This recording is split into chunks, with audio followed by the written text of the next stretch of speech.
Hey guys, what's happening? How you doing? Welcome to Wellness Wednesday. I'm Dr. Mike Ronces Valley. Super glad that you're with me again. Hope you guys are all enjoying the Live Well coaching platform and that you're getting a lot out of everything we're doing. Remember that we've got courses on the platform. We also have these challenges that we've been doing. And honestly, we're having a blast with the challenges. So we got done with the gratitude challenge and we're started the less stressed holiday challenge yesterday. And if you didn't start it yesterday, don't worry, just jump right in. You'll be able to pick up right when you start. It's not like you have to have one session to get anything out of the next session. So I really want to encourage you to do that. We're trying in the Live Well community to just make sure that together we live a less stressed holiday this season. There's so many awesome things about the holidays and Christmas, and the meaning of the season for me personally is incredibly valuable. As a matter of fact, I can't overstate the value for me personally. It is a metaphor, I think, in some ways of why I live. Honestly, it's faith and family and purpose and love. Honestly, the reason for Christmas and the reason we celebrate Christmas is to celebrate love. Like the beauty of Christ coming to this earth is the greatest example of love that we've ever known in human history. So you just take all those things together, and I'm very motivated to try to do this Christmas season differently. And I talked last week, and I think over the last several weeks with some of these live events of experiences that I've had in the holidays that make it stressful. But I know for some of you, it's really stressful as well. Why? Because we just get tied up in our own stuff, and we get tied up in like wanting everything to look a certain way and be a certain way. And we just have to get to the point to where we can take things for what they are, live in moments, and release some of the things that we can't control. So that's what we're trying to do this Christmas season. If you've not signed up for that challenge, you've got to do that. It's going to be awesome. All right, so today, practically, what are we going to do to try to have a less stressed holiday? We're going to start with perfectionism. Today, we're going to talk about perfectionism, how it impacts us, and ultimately how it can really mess up this time of year for all of us. So I've just seen it in my life so many times. I want it kind of a high achiever. At least I like to achieve. I like to do things right. I like them to be just right. And man, there's nothing like the holidays and the family influence and buying the gifts. We just want things to be just right. Perfectionism is the thing that drives the unhealthy nature of that, and it ends up being what stresses out. So we're going to tackle this today together, okay? We'll start with a story. I think stories are relevant because they just give us examples of how some of these mental health things play out in our lives. And the story I want to start with is about Harvard University. Have you guys ever heard of this? It's a little university. I don't know if you've heard of it. Little place up in the Northeast, kind of the best in the world, right? One of the best universities in the world. You would think that people that graduate from Harvard would be the most successful people around, right? Look at their student body. It's impossible. I literally did not even waste my time applying to Harvard. They would have probably used my application as kindling for a fire pit. They would put their coffee on it. There's nothing about my application that would have been enticing to the admissions committee at Harvard. Why? Because they get the best of the best, man. I mean, they're looking, it's just pages and pages of things that these 18-year-olds have done, and they get the smartest and the brightest and the 5.7 GPAs. I don't even know how you get a 5.7 GPA, but apparently now you can. They get the guys that have done research at 16 years old and started businesses and written books, and those are the people that are admitted to Harvard. So you would think because of that application pool that they would have the people that go out and literally change the world, right? But then you think about who graduates at the top of their class at Harvard. Like, who's the valedictorian at Harvard University? That guy or girl, man, they've got to be the cream of the crop. They've got to be the people that literally are our presidents. They are our CEOs of Fortune 100 companies. They're our Pulitzer Prize winners. I mean, these have got to be the people that go out and literally change the world. But guess what? They've done all the research, as I'm sure you're not surprised. And this is going to surprise you, but people that graduate at the top of the class at Harvard typically are not near as successful as the people that graduate at the bottom of the class, or even, more towards the middle. How does that even make sense? If you're the valedictorian at Harvard, you're the best of the best. That means that you've got to be the brightest, right? And I think there's some truth in that. I'm sure the valedictorian of Harvard is a bright person. There's no doubt in our mind. But they're all bright, right? Like, everybody who's accepted is bright. So what's the difference between the person that graduated way at the top and the guy that's like, I just squeaked by at Harvard?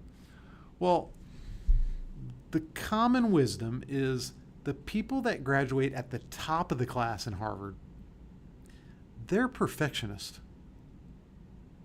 I mean, if you're getting A's and 100s in every Harvard class, man, you've got to be crossing every T, dotting every I, every detail is taken care of.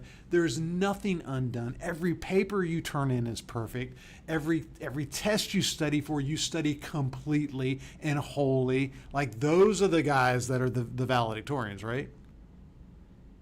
If you're squeaking by at the bottom of the class, you probably had a pretty balanced life, or at least you had a more balanced life. So I might have gone out to some parties and had some fun, and I might have had a girlfriend or a boyfriend, or I might have maybe played a sport, and I had all this stuff going on. I studied, I'm bright, I'm at Harvard, I passed, I graduated, but I wasn't like way up here. Everything wasn't perfect. And so because of that, the people that are graduating down, more in the middle and the bottom of the class at Harvard, they have a different understanding about the value of doing things just right, perfect, versus doing things well enough, good enough. And that balance, whatever that is the difference between the people that are the most successful out of the Harvard graduates. That's a crazy metaphor. When I first read that years ago, I was like, wow, what an indictment of perfectionism. So those of you that struggle with perfectionism, think about this. That's an indictment of perfectionism. It does not work. So I think if we can just start this conversation with the idea that, man, if we're ever going to have a less stressed holiday, if we're ever just going to have a less stressed life, we've got to start with releasing some of the perfectionistic tendencies that we have, and allow ourselves to begin to just understand when good enough is good enough. So how do we do that? I think we've got to start with understanding like the root of perfectionism. Like, why are we even perfectionistic in the first place? Like, where does this come from? The one thing that we all should acknowledge just from the get-go here is that perfectionism, it's not really about performing well. Think about that. Perfectionism is not about performing well. And I think you can agree with this if you admit it to yourself. If we're intellectually honest, we can say we can perform well, quite well actually, and not be exactly perfect and not be exact in every detail.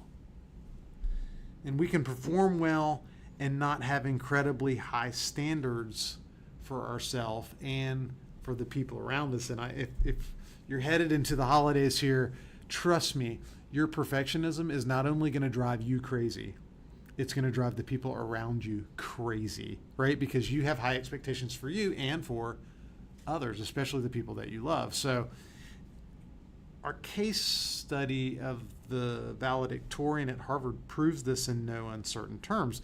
And if we're honest, perfectionism isn't about performance at all. It's really not about how awesome you do. It's about control.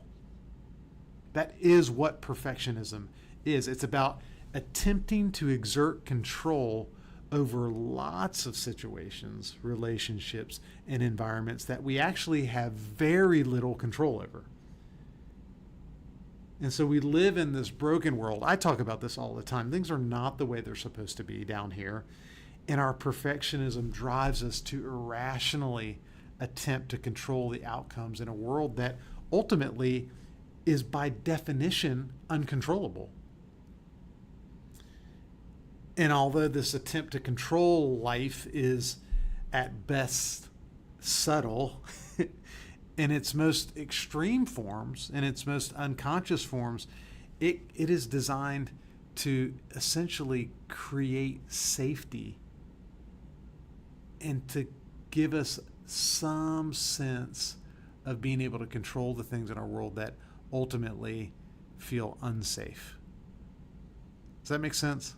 So the greater your desire to control, the greater your perfectionism, the greater your desire to say, I want everything it's got to be just right, the more likely you are to be defending against something that feels unsafe, whether it's a rejection or someone's opinion or your opinion of yourself, or the fear of how your lack of perfection is going to impact other people in negative ways. You're trying to create safety in a world that is by just inherently it is unsafe.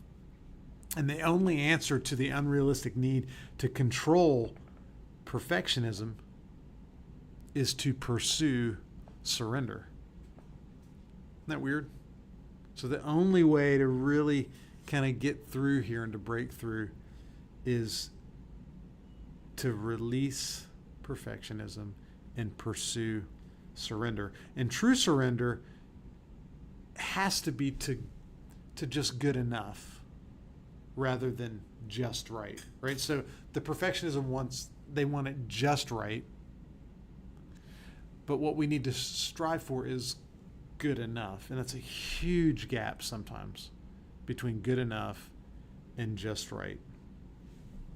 So let me give you some examples of how this plays out in our everyday life. And I'm gonna skew this towards the holidays. If you're watching this maybe months later, just try to extrapolate like how this plays out in whatever season you're in. But let's look at the holidays in particular.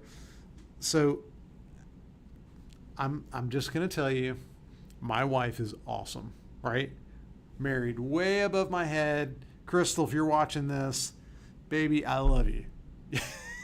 You're my number one. You're number one. Always will be. But man, let me tell you, she's like crazy about decorating for Christmas. She loves it. And I love that about her. I mean, I wish you guys could see our house. I'll try to take a picture. Maybe I can put it in the chat or something and show you guys in the next day or so. But she makes our house look like a winter wonderland. It is beautiful and awesome, and I love it. And our kids love it. It feels like the season is there. But when I say she wants it just right, man, she wants it just right. And so some of the conversations that we have during that decorating season, it takes, a week to kind of get all the decorations up, is, okay, what's good enough? What's good enough? It would be awesome if we, hired Elf from the movie Elf and we got him to just come and like serve people at the house. I mean, there's so many things that would be amazing, but what's good enough? And when we look at the difference between good enough and just right, it really helps her make decisions about, okay, how do How do I let go? And how do I let it just be good enough? And by the way, good enough it's awesome. It's more than enough. I think you guys will find that. As you start to experiment with this and practice with this, many times people won't even tell the difference between good enough and just right. That standard exists in your head and your heart. I don't even know. Half the time my wife is like, "What do you think?" I'm like, it's amazing. It's perfect. Like there's nothing I could envision that would make it better. And she lists 18 things that would make it better. And I'm like, if you had not told me that, I would never know. So, all right, that's a little example from our family. But some other things would be like meals. I think a lot of people struggle. You have 25 people coming to your house, and it's a lot of pressure. And we're cooking a turkey, and I don't want it to be dry. And we even talked about this last week, like that Norman Rockwell picture of putting the turkey down in this beautiful golden turkey that just radiates from the table, and everybody's happy, and we're having nice conversations around the dinner, and the food is amazing. What's the difference between good enough and just right? Because I'll tell you one thing, just right, first of all, it's not worth it. Secondly, it's never going to happen. You can have, the table could look awesome. I guarantee you somebody's going to get in some snarky conversation, right? That's just life. That's just how life works. What's the difference between good enough and just right? Gifts. I mean, we should do a whole thing on gifts with the holidays. But how much time do we spend thinking about, I wonder if he'll like that. I wonder if she'll like it. Is it good? Do they already have one? I wonder if this is the color they want. I wonder, are they going to feel excited about it? Or is this lame? Maybe this is a dumb gift. Maybe they'll like something better. Maybe I should just give them money. That's the ultimate cop-out, right? Like money. That's what I end up doing a lot. It's just like, okay, I'm just giving money because I can't even think through or make a decision about what just right looks like. And the money is good enough sometimes. So how do you just start to, in the battleground of your mind, begin to redefine what you want your life to look like and focus on the difference between good enough and just right? Because it's the just right that's driving you crazy. All right. So here's the problem with control. Our attempts to control the holidays, they ultimately result in our own frustration. A lot of times they result in conflict with other people.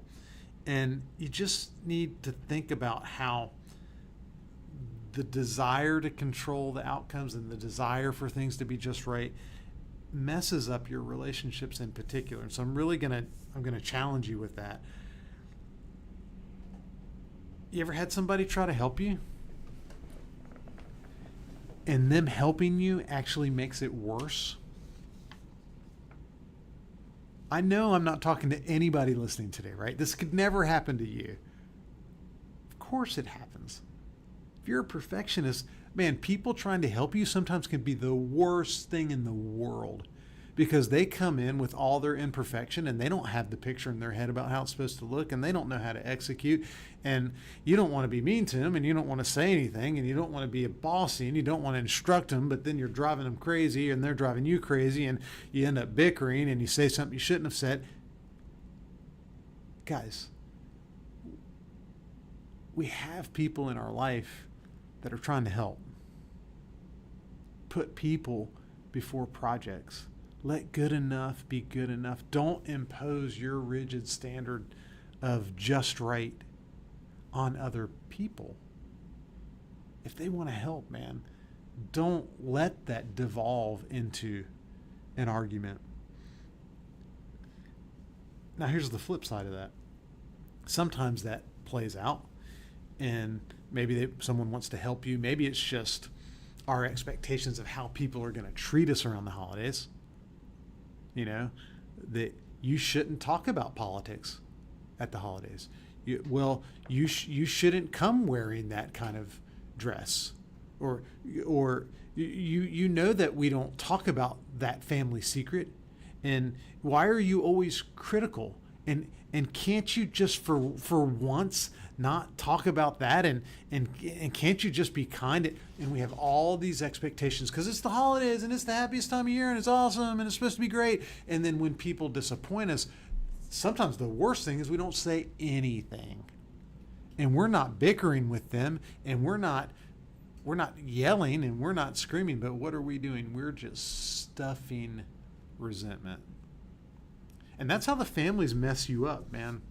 That's how the families can mess you up during the holidays, because you will have expectations about how people are supposed to be. They will not meet your expectations, and then you will hold that resentment for days and weeks and months, and some of you hold them for years. And so my encouragement to you is to recognize that at the end of the day, we have to allow ourselves to recognize that good enough is the goal, and just right and perfectionism will ruin us, and it will ruin it for everybody else. All right, number 2, if you really want to go after this and you want to try to say, okay, I'm going to try to release some of my perfectionism. I'm letting it go. I'm going to do it, but I have no idea how to do it. Okay, here's how you can start. Count the cost of perfectionism. Count the cost, because perfectionism definitely has hidden cost. Perfectionists believe their high standards are worth the effort, but they rarely consider the price that they're paying. And one of the most dangerous things about perfectionism is that it actually does help us to perform well at times. We struggle to recognize that it's an unhealthy mechanism by which we attempt to control our world, because it's easy to believe that all of the perfectionism is basically necessary. It works. Isn't that crazy? I don't know the percentage for you, but maybe it's 20%, maybe it's 50%, maybe for some of you that are really good at this, it works 80% of the time. But there's moments where perfectionism and having it just right works.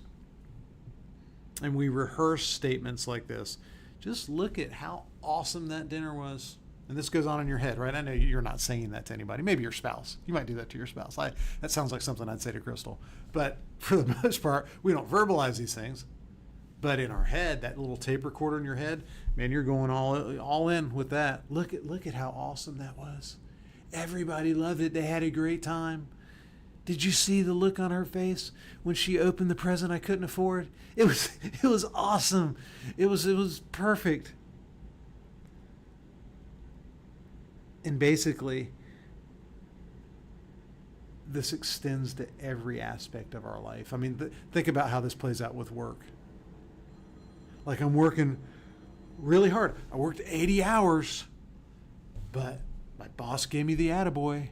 Or I have no relationship with my kids, but I got the bonus. You see what I'm saying? Like, there are hidden costs to this perfectionism. And although it works at certain moments, and you can kind of identify these things that say, hey, look at how awesome it was, you have to look below the surface to see the stealth-like toll that perfectionism takes in your life, because it does. So perfectionists, they understand, you might understand if you struggle with this, that it requires an incredible amount of effort. You're probably not surprised by that, but on some level you feel like it's worth it. Think about that. Some of you feel like, yeah, I'm not giving this up because it's just worth it. All right, so if we're going to get through this, we really have to count the costs. So here's some examples of what perfectionism can cost. Stress and exhaustion. There are some of you that are going to go through this holiday and you're going to be totally stressed and just exhausted by the time it's done. You're going to go back, you're going to drag your butt back into work January 2nd, and it's not going to be refreshed and renewed. And it was a season of life and hope and joy, and it was amazing. It's not going to be that at all. It's going to be, I freaking need a break, man. I need a vacation. You just took a week off. So count the cost. It costs you tremendous exhaustion. It costs you time. How many hours have you spent doing it just right? When it could have been good enough. But you spent the hours that it took for it to be perfect. Man, it is not worth it. I learned this lesson in school. I was a professional student for a long time. I went to school for, 12 years or something. And I learned if everything was perfect, I would have to spend maybe 50% more time. It was the difference between a 92 or a 91A and a 97 or a 98A. I recognized, oh my gosh, man. That took me way too much time. It's not worth it. No one even knows. And the difference, you guys know this, you went to school. What's the difference between like an 82 and a 97? The time it takes. My gosh. You get an 82 if you breathe oxygen in class, right? 97 cost hours and hours and hours and hours. So what I learned is, man, I want to do the least amount of work possible to get the best grade I can. The least amount of work possible to get the best grade I can. The grade that we're all going for with Christmas is good enough. Not perfect, good enough. Count the cost. Count the cost. Is it worth it? Is it worth the extra time for everything to be just perfect? And we alluded to this already, but perfectionism damages relationships. The pressure you put on others to meet your expectations backfires for sure. And if you really allow yourself to be honest about this,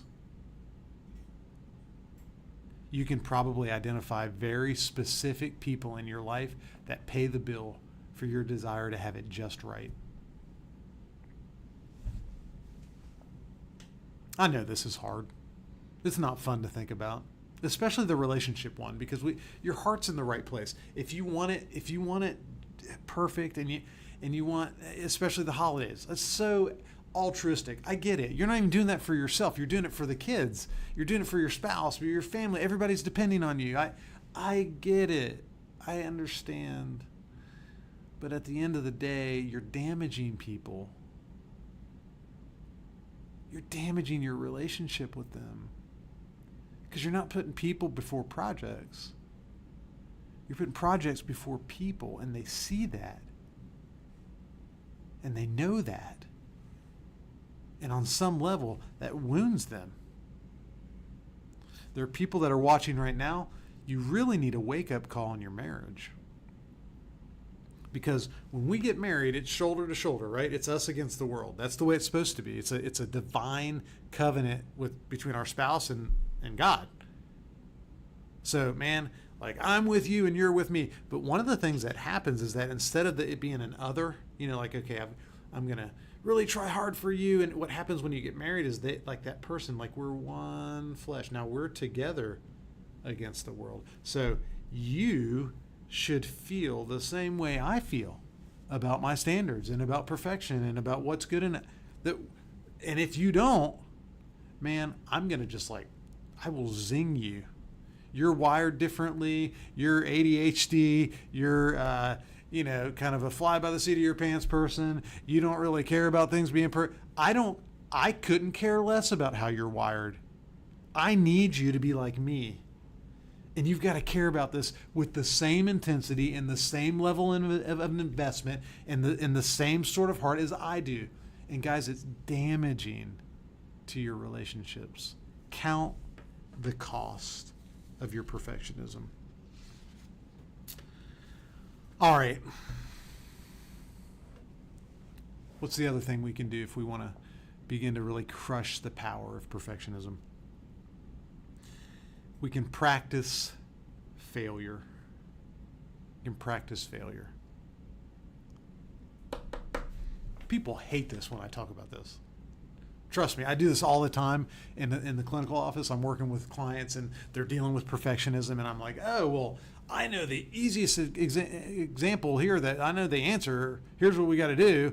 You got to practice failure. You got to purposely fail at things. And they literally want to punch me in the face or get up and walk out of the office. I'm sure of it. Some of them tell me that because it feels so condescending. Like, Mike, you don't understand. And this stuff means so much to me. And I'm all in and I'm invested and I get it. I totally get it. But I'm saying, if you want to get better at this, if you want to try to heal from some of this perfectionism, this desire to control the outcomes, the desire to stay safe from rejection and fear of other people's judgment and fear of people not being taken care of, it, you've got to practice it. Like, you can't just say, I want to be better at this. Okay, God, make me better. And until that happens, I'm just going to do my thing. You got to practice. All right. So if you count the cost of having things just right, and you're able to believe that perfectionism is actually an unhealthy attempt to control our world, you really are ready to start practicing. So when you practice failing, you really defeat perfectionism by exposing yourself to what makes you uncomfortable over and over and over again.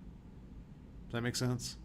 So you expose yourself to the very things you're anxious about, the very things that the perfectionism is tied to. Like, one of the fears is, I don't want to be anxious, feel bad. You got to expose yourself to feeling anxious, expose yourself to feeling, oh gosh, and allow yourself to regulate through it. And so you got to break some of the rules that you set for yourself and allow yourself to feel as if you're failing. So I'll give you some examples. There are some of you that you cannot go to bed if there's dishes in the sink. You know that's true. You try to go to bed, you lay your head on your pillow, and man, you just cannot calm your brain down. You can't calm your head down. You feel weird. You feel uncomfortable. You feel wrong. Like, I'm getting up, I'm going, and you go out there and you literally are washing dishes at 1 a.m. because you just can't stand the way it feels. If you want to practice failing, make yourself leave those dishes in the sink. Expose yourself to the thing that makes you anxious. Here's a good one, especially in this political climate we've just gone through with a presidential election and everything. Let your spouse believe the political narrative that he has or she has without correcting them. They're crazy, aren't they? Can you believe they voted for fill in the blank? What in the world? I can't understand it. And we used to believe the same way. Now we don't. We're just different people. And man, it grates you. So when they say something, you're like, oh, I just Googled, and let me fact check you now because you're wrong and you didn't realize it. But when he said this or she said this, I dare you. Just let it lie. You don't have to correct them. Just let it be imperfect. Let them be wrong. You don't have to think they're right. Let them be wrong.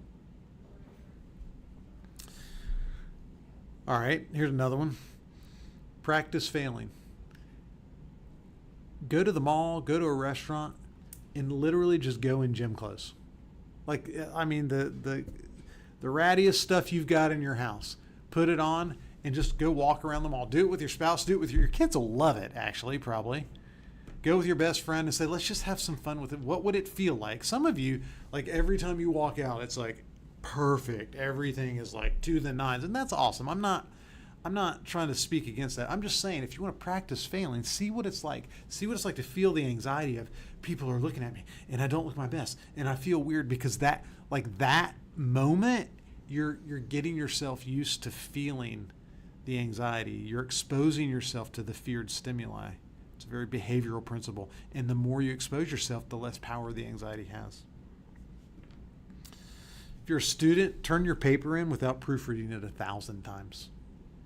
Practice the little Mike Roncesvalles strategy from years ago when I was a professional student. Just turn it in, man. If it's good enough. I mean, don't turn in a sucky paper, but turn in a paper that's good enough. And guess what? You'll find that when you start to break the unwritten rules perfectionism has set in your life, the earth will not break wide open and swallow you up. You will still breathe oxygen and you will still be okay. And I'm not being condescending right now. This is a very well-researched fact. The more you expose yourself as a perfectionist to the things that are imperfect, the more comfortable you come with perfection. I'm going to say it one more time. The more you expose yourself to the things that are imperfect, the more comfortable you will become with imperfection. So I know this is challenging, and I know that it's hard to allow yourself to just lean into these kinds of strategies because it's like, Mike, this is the very thing I don't want. And you put it in the context of the holidays and you're like, the stakes are too high. What if everybody has a bad time? And what if the food is bad? And what if nobody comes? And what if I say no and they get their feelings hurt? And what if I draw a boundary and they're just not happy with me? And I'm encouraging you to let go of what you can't control. And I want to go back to the beginning of this session, and I want you have to remember, perfectionism is not about performing well. It's about controlling the things that you fear deeply. It's not about performing well. You're going to be fine. You have to have some effort. I mean, think about me when I was in school. It's not like I was like, I'm blowing off class. I'm gonna go hang out at the beach all day. Who cares? I'm not gonna write the paper. Study? I don't have to study. That's not what I was doing. I was like, what's good enough? What's good enough? That's the question you have to start asking yourself. What's good enough? You have to blow everything off. I know you're not going to. What's good enough? And if you can begin to let go of just right and grab hold of good enough,